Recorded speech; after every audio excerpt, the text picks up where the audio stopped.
Sa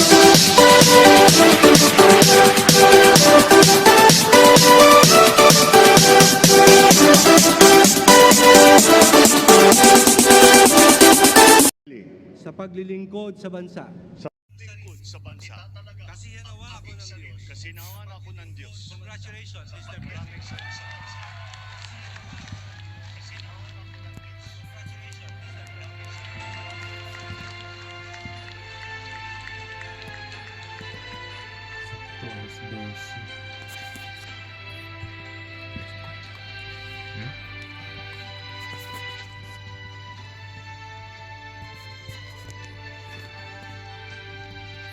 Hindi siguro. Dito. Dito.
Ano?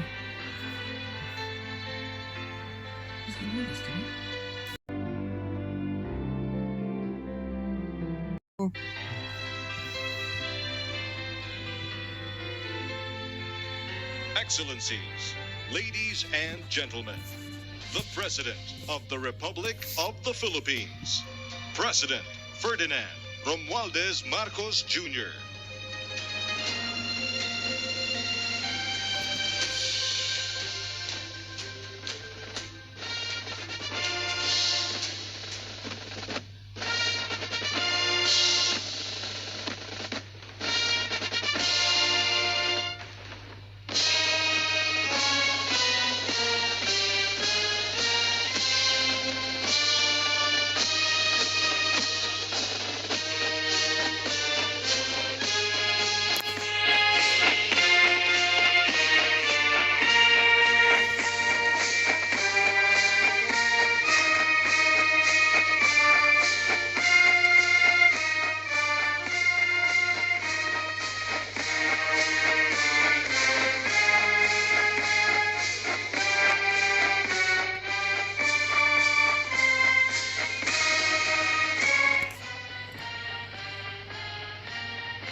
His Excellency David Hurley, Governor General of Australia, and First Lady Linda Hurley, Their Excellencies, Special Envoys, and Heads of Delegations, His Excellency, Most Reverend Charles John Brown, and the esteemed members of the Diplomatic Corps, Vice President Sara Duterte, President Fidel Ramos, President Joseph Ejercito Estrada, President Gloria Macapagal Arroyo, Senate President Vicente Soto III, and the honorable members of the Philippine Senate, House Speaker Lord Alan J. Velasco, and the honorable members of the House of Representatives, Chief Justice Alexander Gesmundo, and the honorable justices of the Supreme Court, of course, First Lady Lisa Araneta, and my children, Alexander, Sandro, Simon, and Vincent. I cannot proceed without a special greeting, of course, to the former First Lady Imelda Romualdez Marcos.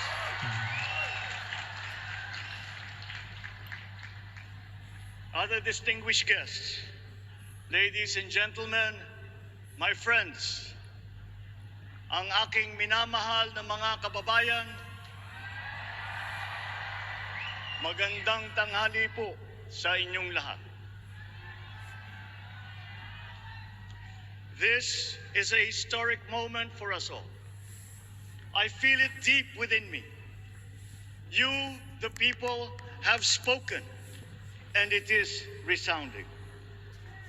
When my call for unity started to resonate with you, it did so because it echoed your yearnings, mirrored your sentiments, and expressed your hopes for family, for country, and for a better future. That is why it reverberated and amplified as it did, to deliver the biggest electoral mandate in the history of Philippine democracy.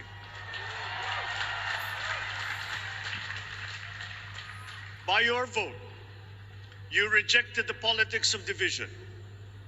I offended none of my rivals in this campaign. I listened instead to what they were saying. And I saw little incompatibility with my own ideas about jobs, fair wages, personal safety, and national strength, and ending want in a land of plenty.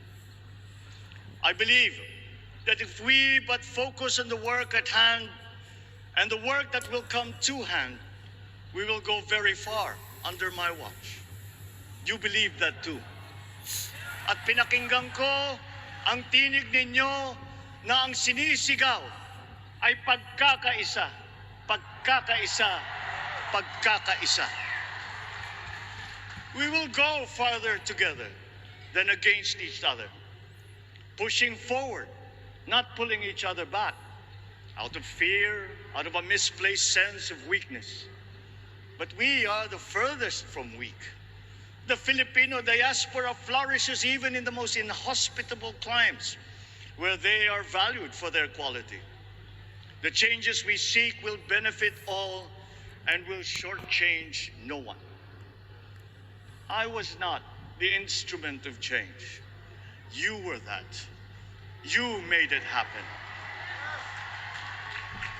I am now. You picked me to be your servant, to enable changes to benefit all. I fully understand the gravity of the responsibility that you've put on my shoulders. I do not take it lightly, but I am ready for the task. I will need your help. I want to rely on it. But rest assured, I do not predicate success on the wide cooperation that's needed. I will get it done. I once knew a man who saw what little had been achieved since independence in a land of people with the greatest potential for achievement, and yet they were poor. But he got it done, sometimes with the needed support, sometimes without. So will it be with his son. You will get no excuses from me.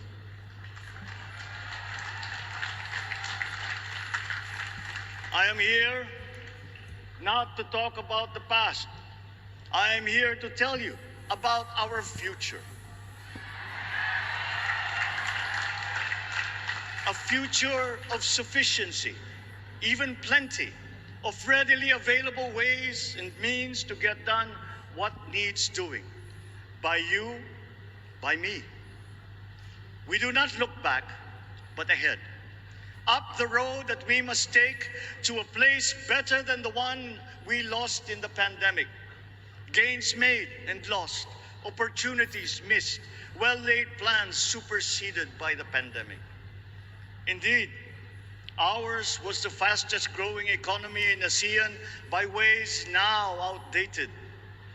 We shall be again by a radical change in the way the world must now work to recover what we have lost in that fire and move on from there. We face prospects of the spread of the war abroad, of which we are totally blameless. We seek friendship with all. But countries like ours will bear the brunt of it. And if the great powers draw the wrong lessons from the ongoing tragedy in Ukraine, the same dark prospect of conflict will spread to our part of the world. Yet, there is more out there. Like going forward by new ways of doing that the pandemic forces to adopt. A stronger resilience, quicker adaptability. They are our best prevention. They are our best protection. Quiet reflection in a rough and tumble campaign of a breadth and intensity never experienced revealed some of them, such as a willingness to listen despite the noise, the hesitation to quarrel over differences, and to never, ever give up hope of reconciliation. These gave me the peace to ponder deeper. There are hints of a road not taken that could get us out of here quicker to something better, something less fragile. There is also what you, the people, did to cope. But this time empowered by new techniques and more resources. You got by, getting some of what you needed with a massive government help. And for this, I thank my predecessor for the courage of his hard decisions. But there is a way to put more means and choices in your hands. I trust the Filipino. Imagine how much more you'd achieve if government backstops instead of dictating your decisions. Always there to pick you up when you fall, giving what you need to get past a problem. Imagine if it invested in your self-empowerment to bring it closer to taking on whatever challenges come. Imagine a country that, in almost every sense, is you. Now imagine what you and government can achieve together. We did it in the pandemic. We will do it again. But again, I will not predicate my promise to you on your cooperation. You have your own lives to live, your work to do, and there too I will help. Government will get as much done alone without requiring more from you. That is what government and public officials are for. No excuses, just deliver. It was like that once upon a time.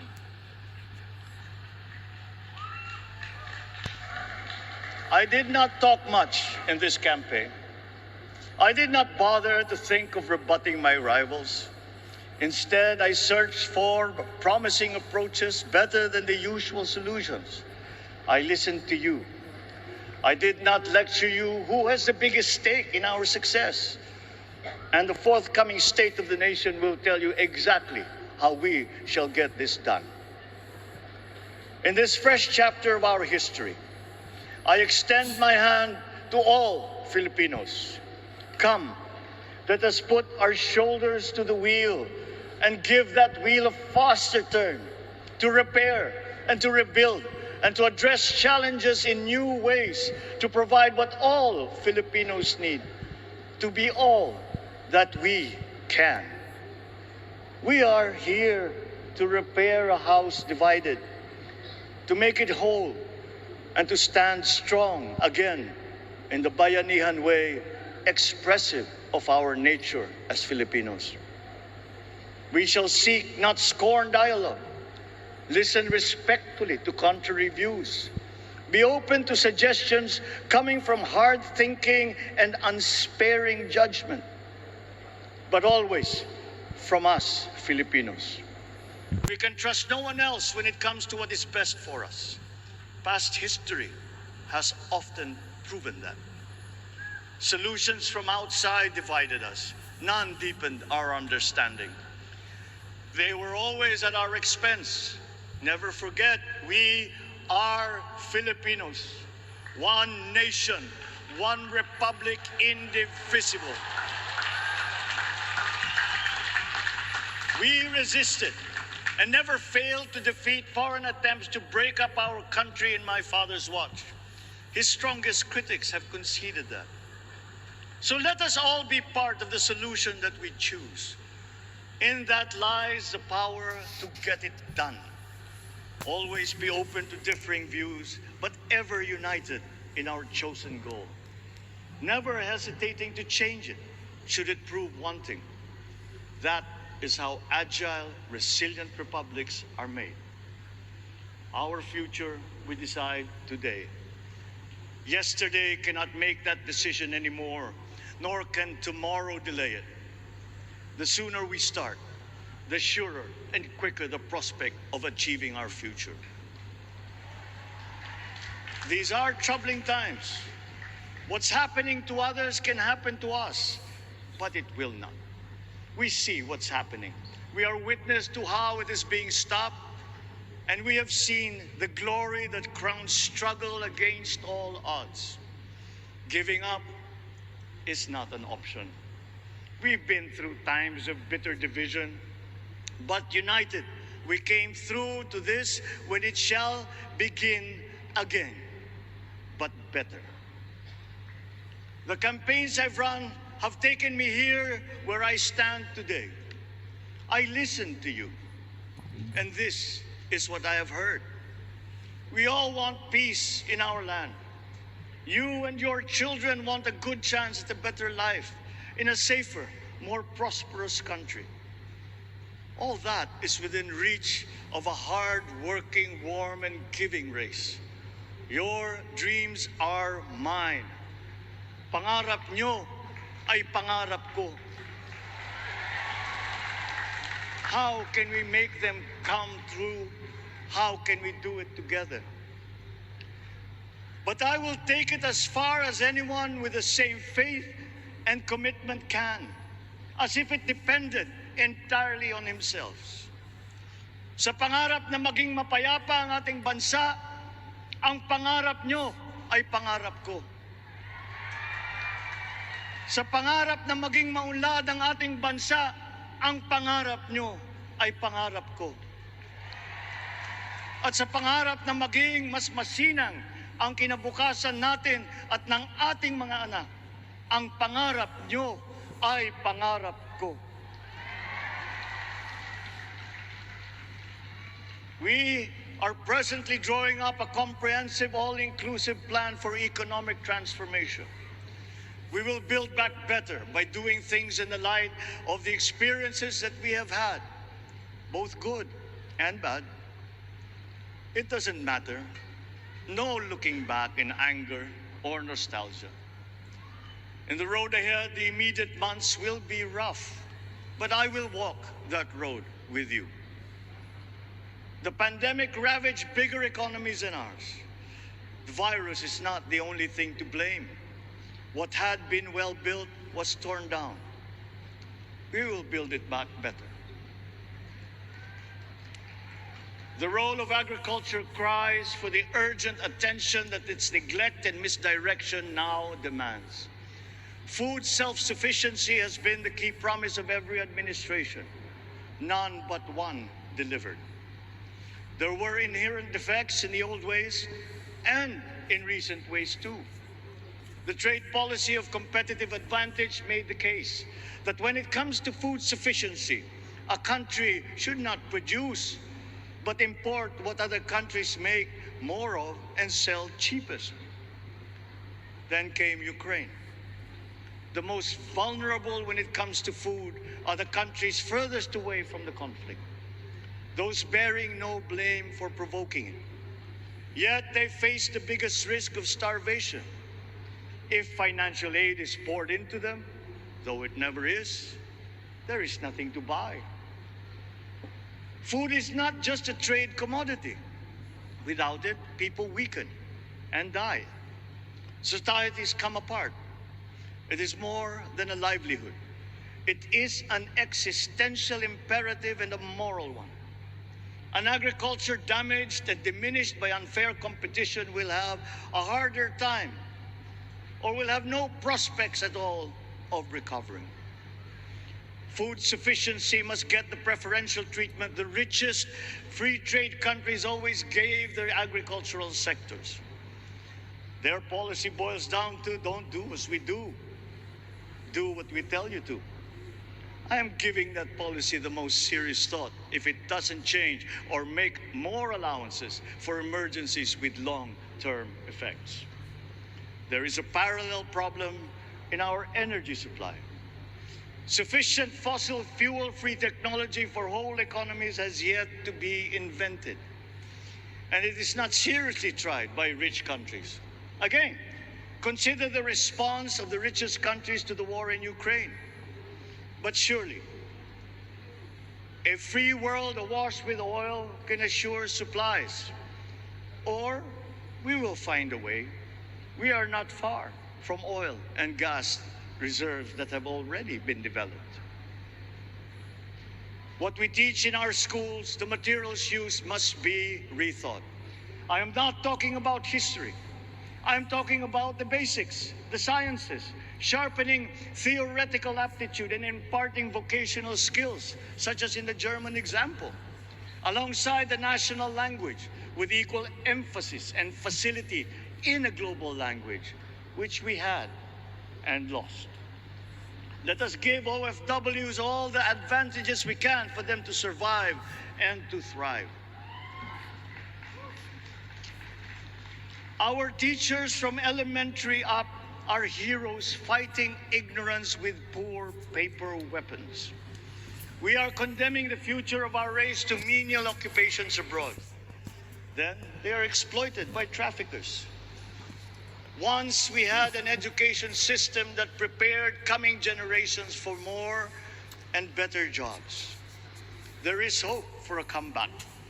Vice President and soon-to-be Secretary of Education, Sara Duterte Carpio, will fit that mission to a T. We won't be caught unprepared, under-equipped, and understaffed to fight the next pandemic. To start with, we never got over the pandemic of poor, if any, free public health. The last major upgrade of a public health system, exemplified by the resources poured into PGH, predates the current shambles by 3 generations. Our nurses are the best in the world. They acquitted themselves with the highest distinction abroad, having suffered even the highest casualties. With the same exemplary dedication at home, they just got by. They are out there because we cannot pay them for the same risk and workload that we have back here. There will be changes starting tomorrow. I am confident because I have an OPLE in my cabinet. There were shortcomings in the COVID response. We will fix them out in the open. No more secrets in public health. Remember, I speak from experience. I was among the first to get COVID. It was not a walk in the park. My father built more and better roads, produced more rice than all administrations before his. President Rodrigo Roa Duterte built more and better than all the administrations succeeding my father's. Much has been built, and so well, that the economic dogma of dispersing industry to develop the least likely places has been upturned. Development was brought to them. Investors are now setting up industries along the promising routes built. And yet, the potential of this country is not exhausted. Following these giant steps, we will continue to build. I will complete on schedule the projects that have been started. I'm not interested in taking credit. I want to build on success that's already happening. We will be presenting the public with a comprehensive infrastructure plan. 6 years could be just about enough time. No part of our country will be neglected. Progress will be made wherever there are Filipinos, so no investment is wasted. The recovery of Philippine tourism, with its emphasis on accessing nature's beauty, I am sure will exceed expectations. And bigger is not always better, but there's something to be said for economies of scale. And yet the country invites investments in fast-rising industries with quick returns and inflicts irreparable damage for future generations. We have yet to see large-scale practical solutions to pollution, though some are beginning to emerge. But there are tried and proven new ways of mitigation. Blades have been turning over the sand dunes of Ilocos Norte, harnessing a power all around, but unseen, long before this day. I built them. The rich world talks a great deal, but does a lot less about it than those with much less, but who suffer more death and destruction from climate change and lack of adaptation. We will look to our partners and friends to help the Philippines, who, despite having a very small carbon footprint, is at the highest risk. First, spare victims, then help them recover, and move on to lessen the harmful impact of climate change. We too have our part to play. We are the third biggest plastics polluter in the world, but we won't shirk from that responsibility. We will clean up. You will not be disappointed, so do not be afraid.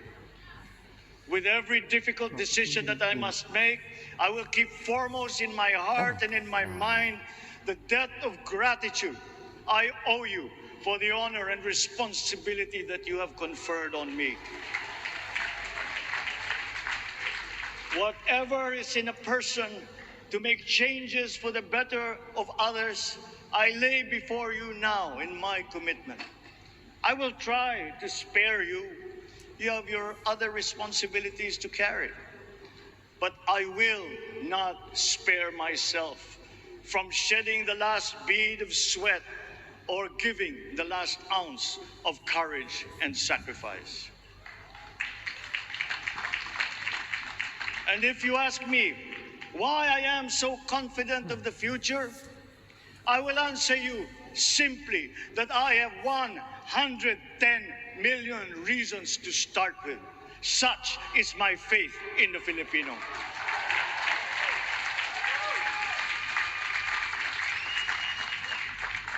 Believe, have hope. The sun also rises like it did today and as it will tomorrow. And as surely as that, we will achieve the country all Filipinos deserve.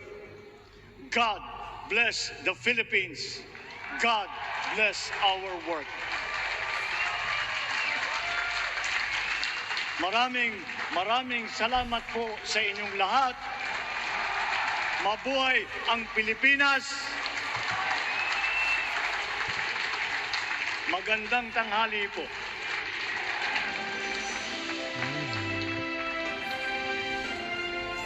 Excellencies, ladies and gentlemen, the President of the Republic of the Philippines, President Ferdinand Romualdez Marcos Jr.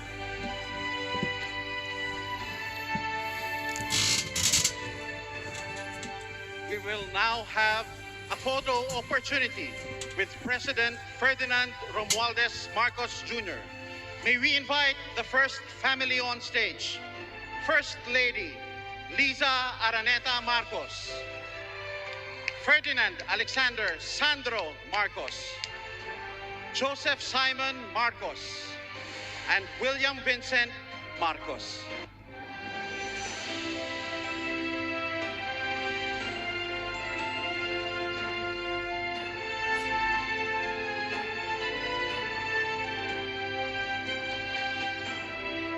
May we now request Vice President Sara Duterte to join the first family.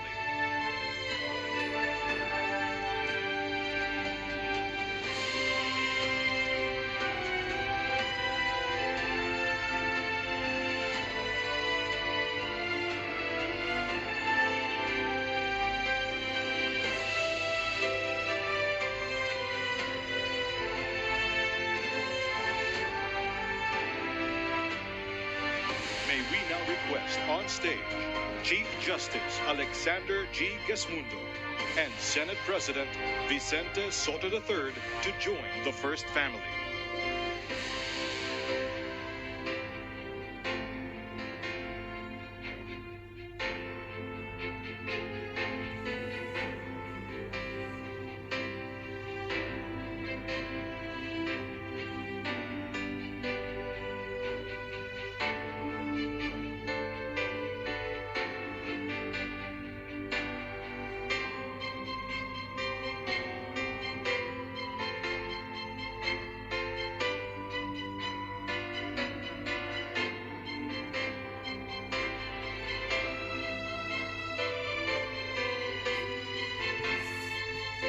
May we now request Madam Imelda R. Marcos, Senator Amy Marcos, and Miss Irene Marcos Araneta to join the first family.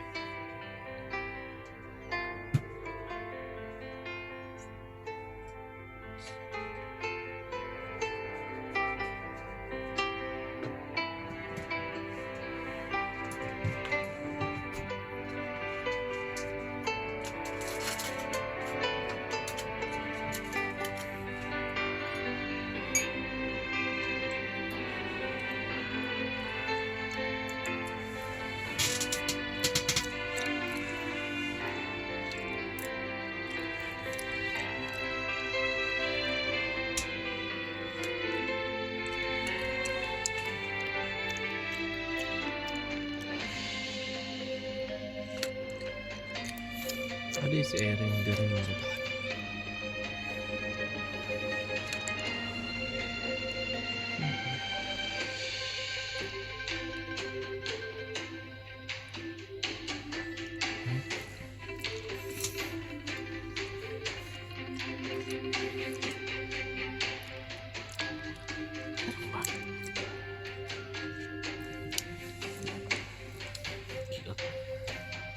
Ay, ano ka? Ang butog-butog na lang. Pangalan eh.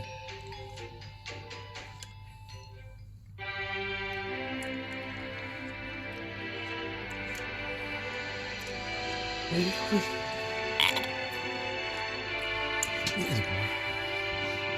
Iyak ko nga naman.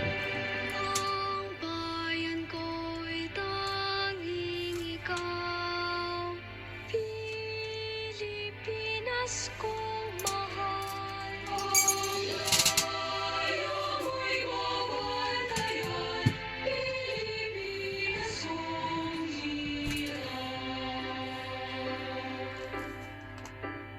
ang bayan ko'y tanging ikaw, Pilipinas kong mahal. Ang puso ko at buhay man sa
Teleport. Teleport.